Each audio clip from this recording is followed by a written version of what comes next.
All right, We're we're back. back. Is January getting any easier for you, Caitlin? It's been a week. No.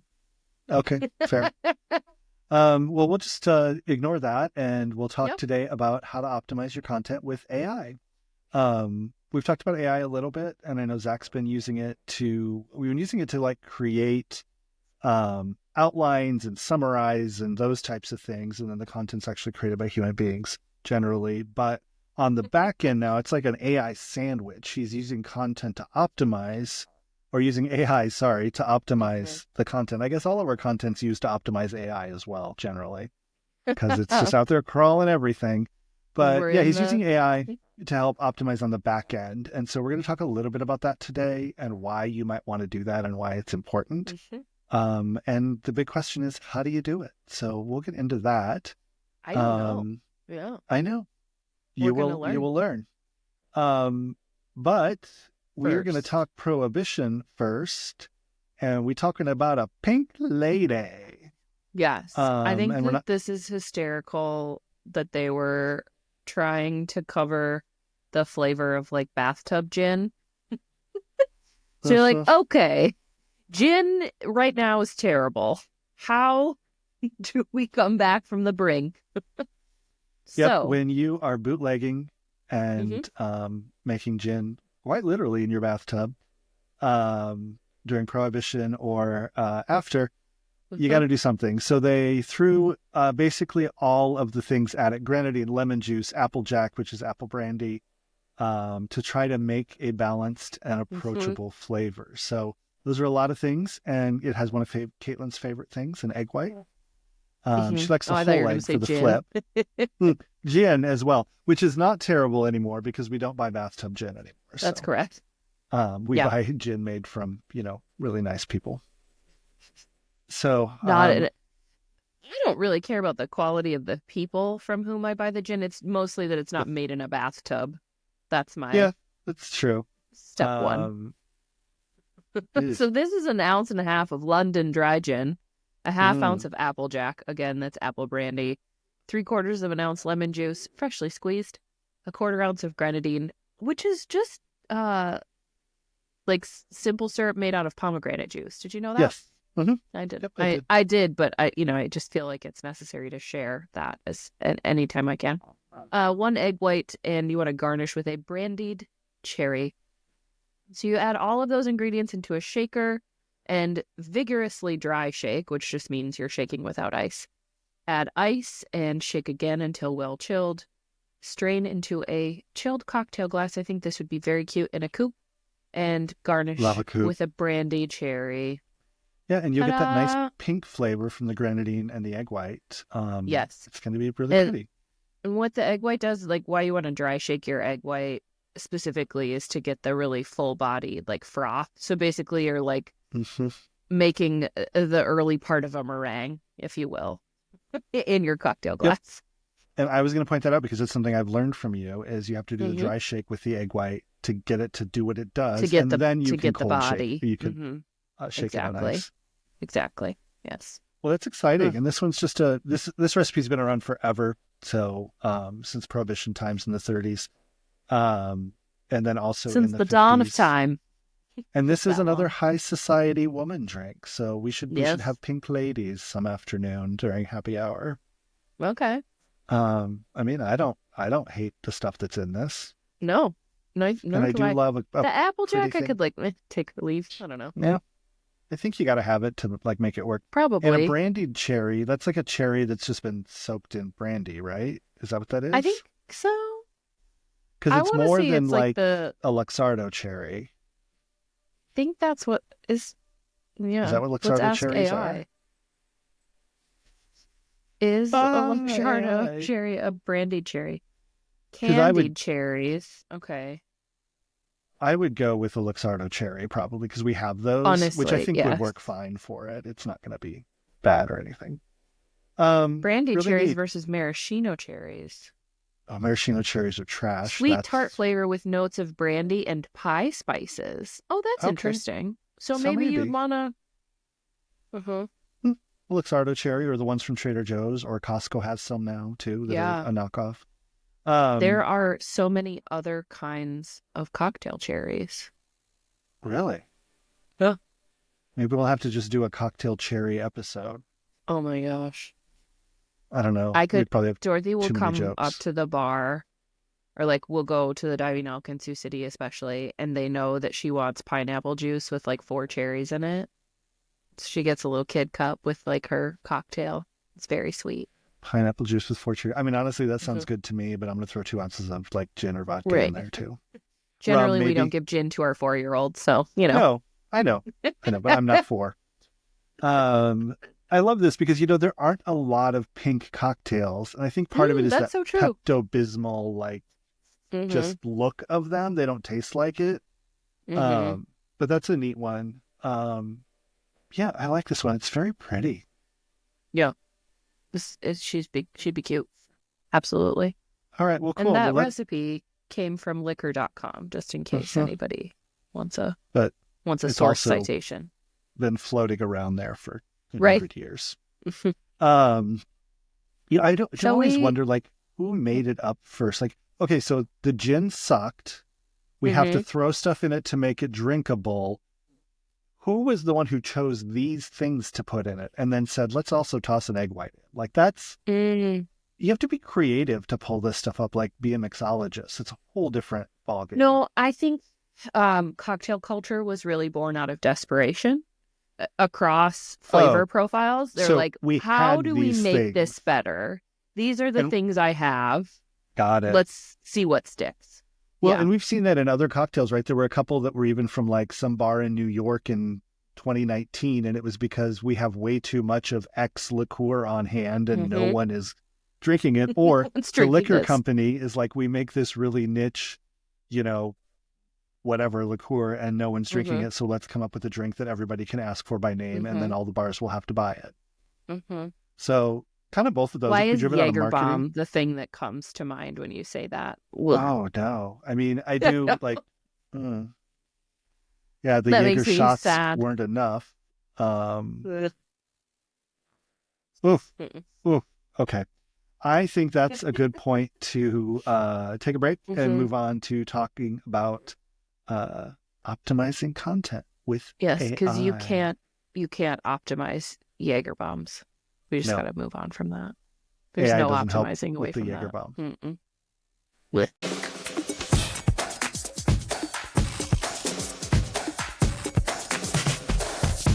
And we're back. And if you hear ready to a dog, optimize? I'm ready to optimize. What is optimized is there's a dog snoring behind me. So if you hear that, I don't think the mic will pick it up, but if you do hear it, there's a very tiny. It's the little brown one. So he's not being evil right now. He's just sleeping and snoring. Sorry, the little brown. Yeah, I know. He's got issues. He kept spitting out his Prozac the other day, and I'm like, no, you have to take that. It's the only thing that makes you tolerable. If he doesn't want to take it. Yeah. But maybe AI could optimize, like, I don't know. There's no, like, AI dog training sounds interesting to me. There's got to be something around that. Yeah. Like behavior training. Write you a routine. Yeah, maybe, but I'm worried about what it would be. Do the training. But... No, I want AI to do all of the things. I want AI to fold my laundry for one. I'll wash it and dry it. That's fine, but it needs to fold it. You want a Judy from the Jetsons? Yes, I do. And not... Was that the robot maid? No, Judy was the daughter. Rosie was the robot. Oh, that makes sense. Okay. Yeah. And I don't want the creepy bot that Elon Musk was trying to show that had actual humans like running them with joysticks at that cocktail party. Did you see that? No, they were supposed to be I avoid autonomous anything robots, Elon Musk related. But they were actually not quite ready, and so they were being controlled by humans who were looking through cameras in their eyes to be able to like interact with people. Very because weird. Because Elon Musk is a grifter. Oh, we can't get into that. But what we can do is, since AI isn't good at, doing your laundry, physical or walking tasks, your dog, physical tasks, what is it good at? So it is actually doing a really good job of revolutionizing content optimization. Content creation still on the fence, still a little bit wonky, but content optimization has been really, really good. Yes. it's also it's it's like if you want to think about it in terms of like keyword research or analysis and idea generation, it's basically like a thesaurus on steroids, really. Where Uh-huh. it's like, oh, you want to talk about insurance? Well, here are like 10 words related to that type of insurance, and how do Yep. you like write around those? And then it's like, okay, you've given me 10 words about insurance. Tell me 3 topics for each of those so that I can start ideation and generating blog posts or podcast episodes or white papers or all of that type of thing. Yep. But that initial like spider web kind of related pieces is what AI is really good at. Yeah, all those things that are super time consuming and tedious. Mm-hmm. The other thing that I love AI for in optimization is I've done a lot of ghostwriting for people. I've done ghostwriting for doctors, like, magazine articles or blog posts and things like that. And when you get the article from them, most of the Mm-hmm. ghostwriting is making it palatable for a normal human who didn't go to Yeah. medical school to actually read. And so you can actually take something from AI that's written or something that's written way above the level of your audience, and AI can not really dumb it down, but bring it Mm-hmm. down to an approachable level. Um, Mm-hmm. can also change the tone. If you've got something very matter of fact, but it's not in the right brand voice, because like you said, Mm-hmm. it's a thesaurus. Like it basically can act like a big thesaurus. So it can switch out words where it needs to make things fit a little bit better. Yeah. Um, and I think, it's been this way for Zach, but as you look at taking those routine time consuming tasks away and letting AI do the heavy lifting, you still have to go through them. You still have to look at them. You still have to weed through it, but you're not doing all the digging. Mm-hmm. It really does help you move on to creating that content and making it fit the client better. Right. Doing those things that humans are good at, right? Like you get more time for that brain work and creative work. Mm-hmm. Um, and you don't really fall behind. Like sometimes research, you got 2 hours to research this article. Well, it took 4. Like now what do I do? Like, do I have to Mm-hmm. write it really fast? Like what goes on? But if you can have AI take 15 minutes to pull the keywords Mm-hmm. for you and a little bit of research with the right prompting, now you've got extra time to write and be creative, or do it Yeah. faster, cheaper, better, you And know? then go take a nap like the little brown dog. Mm, a nap would be really good right I now. know. I agree. I agree.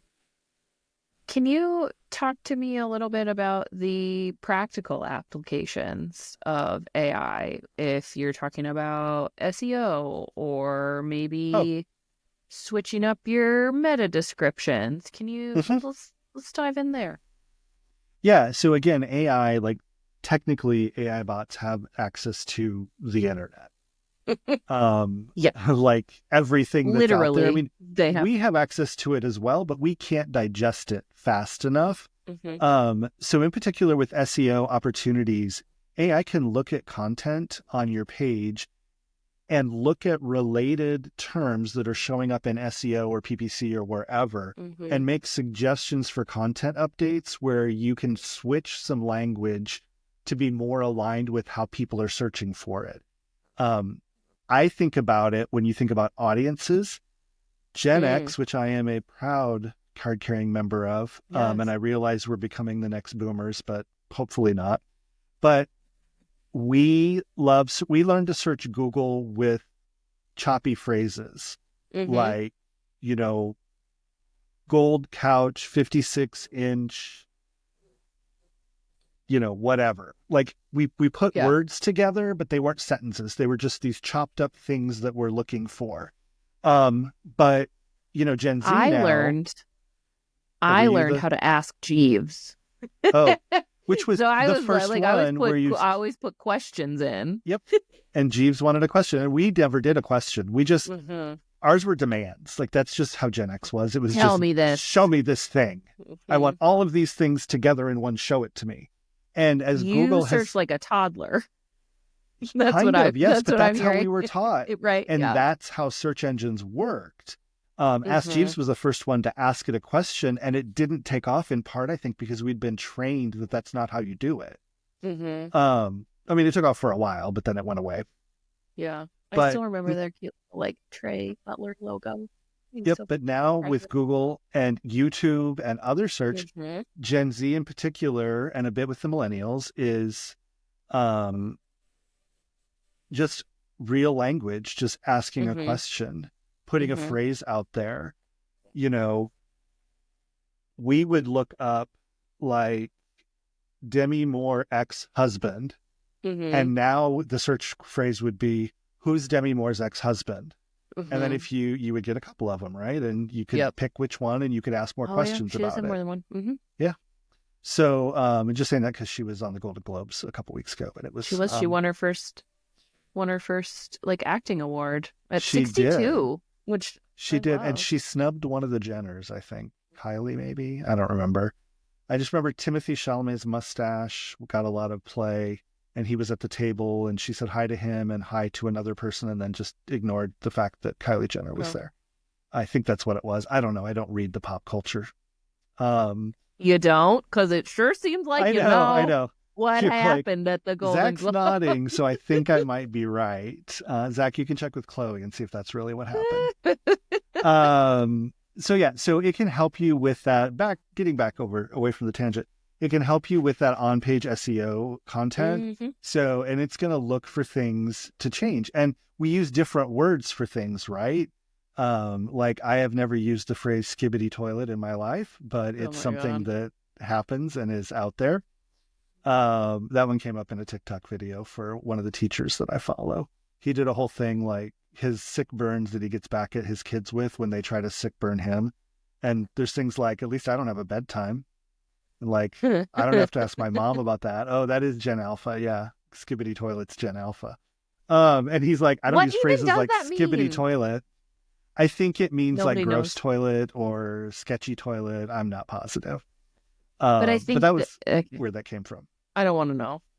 That But hurts me. the real thing there is, as you're looking at generational audiences, they use different terms for different things. Mm-hmm. And sometimes the lexicon of the culture shifts Yes. to change from one phrase to another. Like at one point, I'll just think like semis were big rigs. Nobody calls them big rigs anymore. Uh-huh. 18 wheeler, those types of things. So Oh, interesting.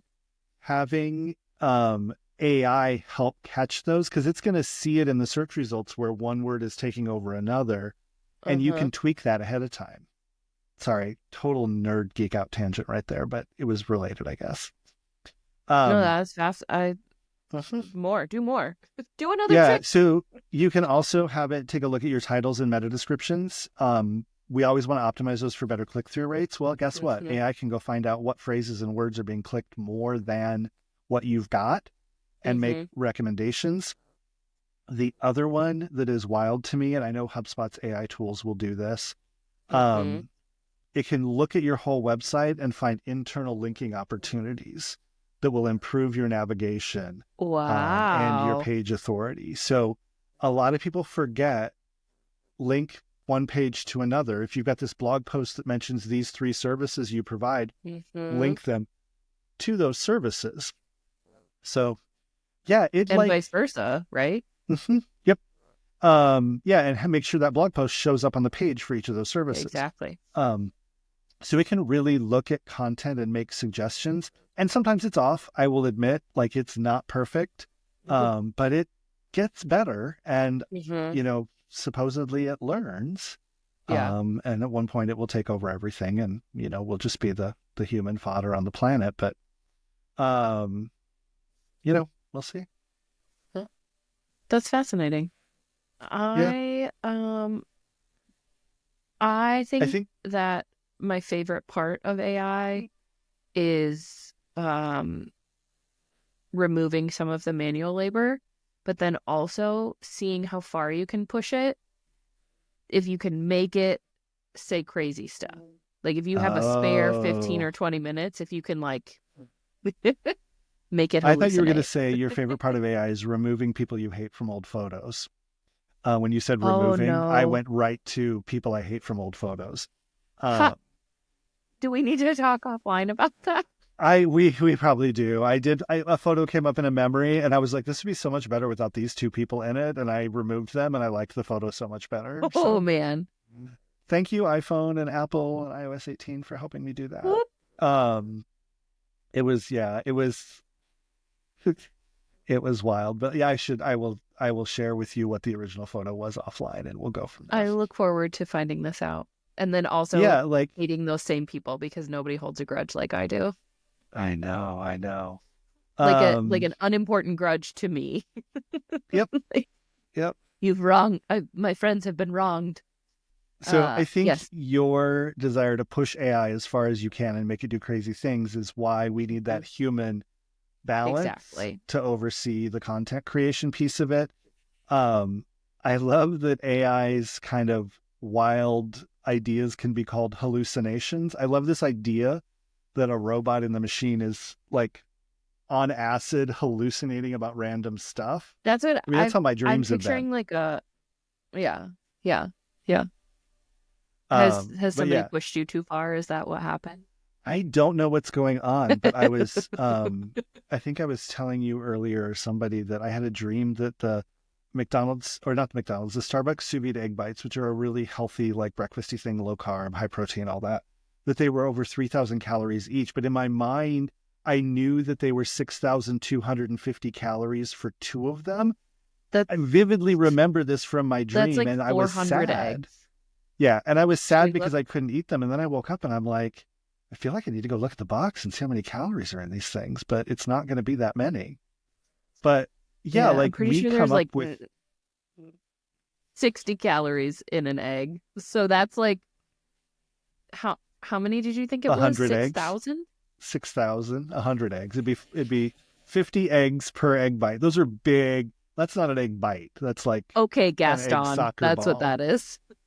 Blech. Yeah, but AI does that without having to sleep. Can come up with random things like, put glue in your pizza sauce to make it tackier.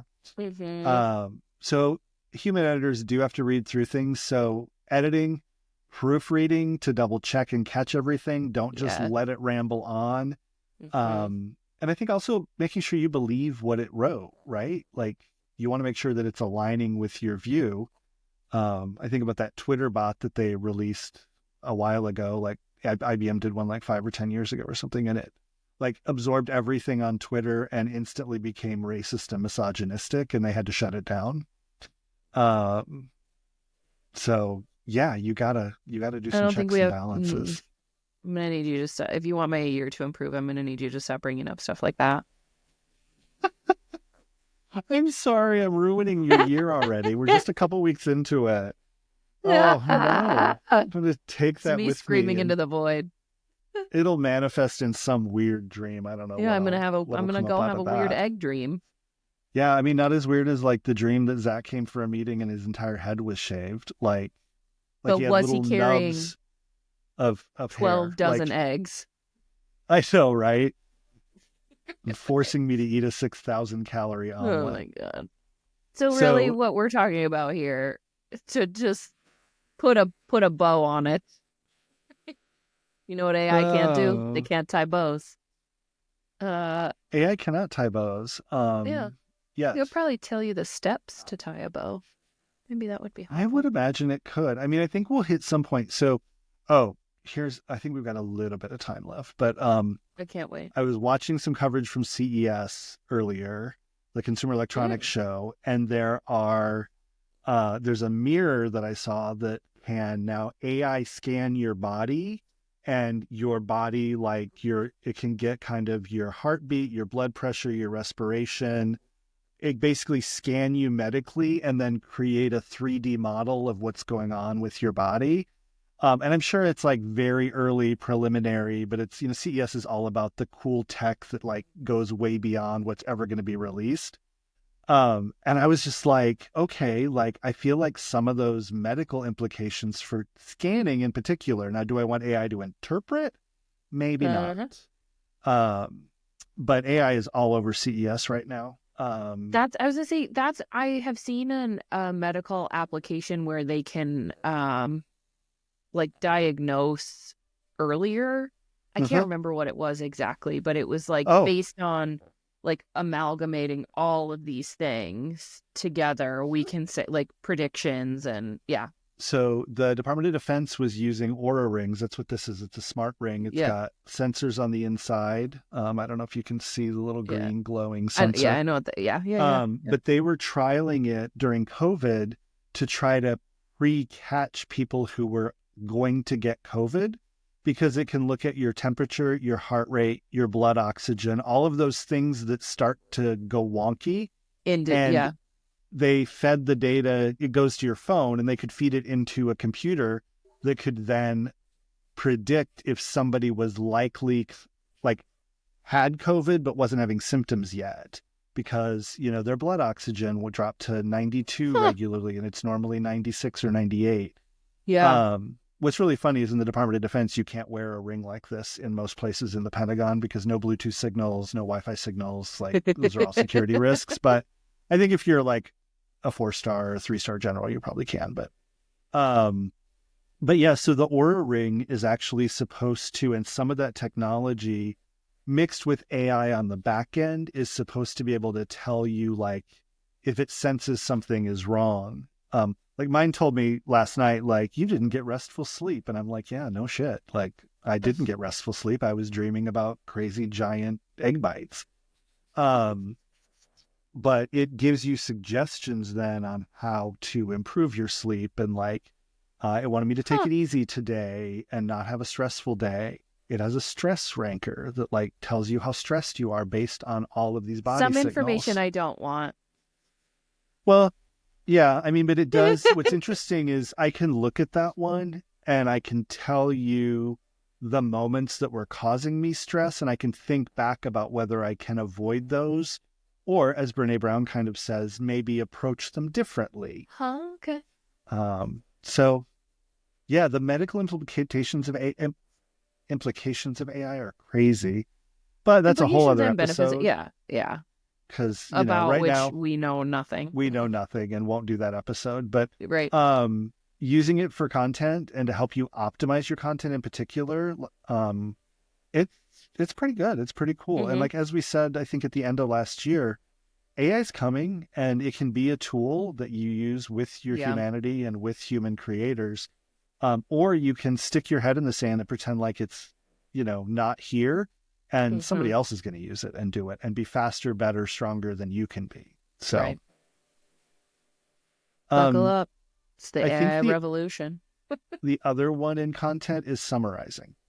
So what's really great is, and I've used this in HubSpot a lot, I write the whole blog post and then I go to the meta description and I just can click the AI thing and it'll summarize it in 155 characters or whatever for me. Yeah. That can be really, really handy as well. I will say I was helping a friend develop.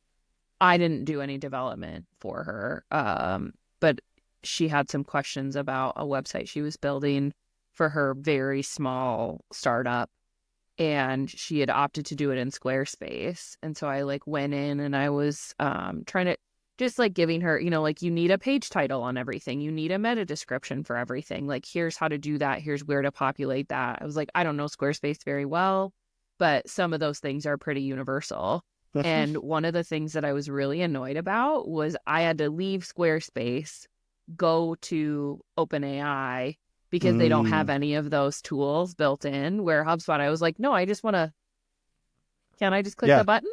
I got the little blue purple icon or whatever above the box. And if I click that, it's going to do a thing for me. Yeah.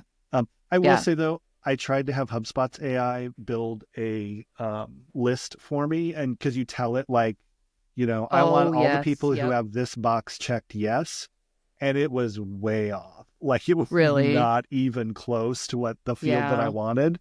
So I think there's still, and it's still in beta. I got it. Right. But I do find that the content optimization tools with their AI is actually pretty sweet and working really well. Yeah. And Zach's nodding. He uses them every single day. He's probably going to use them when we're done here. Or he's going to go eat episode dinner. Shorter. I know. Just well, kidding. I think, that's kind of where we are. So, use AI for those time-consuming routine tasks. That's a great way to use it. You can use it for SEO content to help analyze and identify opportunities and language updates and changes, but keep the human piece in it. AI can't do everything. You can't fire your whole marketing department and just use an AI bot. That's not going to work. Well, it'll be interesting, but you'll have problems. So yeah, just balance it and enjoy the tool and play. I think the biggest thing is, getting access to those tools and playing around. I know Zach and our team were playing with ChatGPT and OpenAI before HubSpot ever had any AI tools available to us. And as soon as we got access to them, it's like, what can I make it do? How can I make it do this? I had to look up how many words are in a 15-minute podcast based on how fast people talk, because I wanted to actually write. I don't want to put it out there, but I wanted to write a 15-minute podcast on a topic, and then you can have an AI voice read it. You could actually do your whole podcast like that. I just want to see how it works. Like, are you trying to replace me? No, God, not you. No. I don't think I can say, please go off on a Honduran tangent as Caitlin Dre would. You could try. I could try.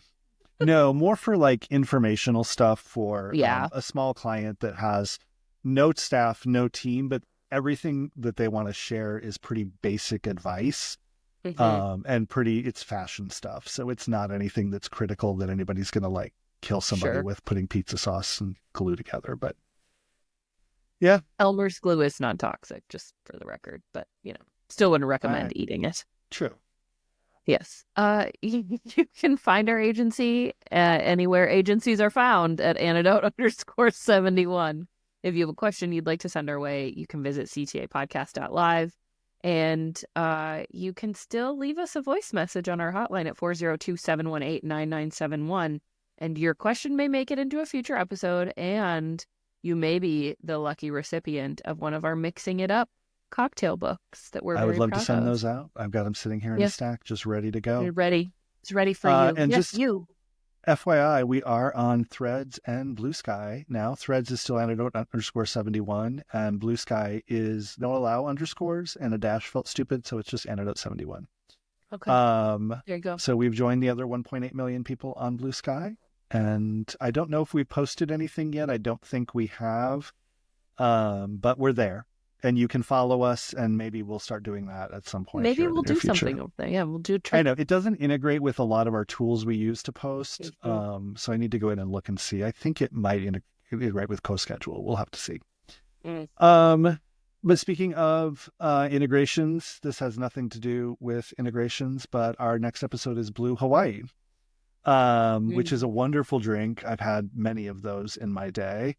Blue Curacao. Curacao. We're going to talk about Blue Curacao. It's one of the better ways to use it. Yeah. It's all right. Yeah, you don't want that one straight as a shot. You've got to put it with other things. Talking about last week's like gin, you got to have other flavors to balance. You got to mellow it out a little bit. So we'll talk about Blue Hawaii, and I'll talk about when I used to be able to get to Hawaii and back for $99 when I lived in San Diego. It was great. Oh yeah, it was so cheap. And we're going to talk about HubSpot updates we're excited about for Q1. Ooh. So there are some good ones. They've been rolling stuff out left and right. Sometimes it's a little bit hard to keep up. Yeah, it is. Which is why we have our blog, which we can share a link to next week. Yes. But yeah, I was in their product updates and was like looking at stuff, and I'm like, opt in, request the opt in. My only thing now is the private betas that you can request to be in are filling up so fast because it's easy for people to find them. You used to never be able to find them, and you had to request them through your rep. They move product updates to the menu. Yep. And so now people can find them, and so by the time I go request, they're like, "Oh, we're full," and I'm like, we only wanted 50 people in this private update or private beta." Ugh. So I do have a back channel where I can go kind of insist and demand. Help. But I know. I just love a good beta. Yep, so we'll talk about all that next week. I'll see you then. Yeah.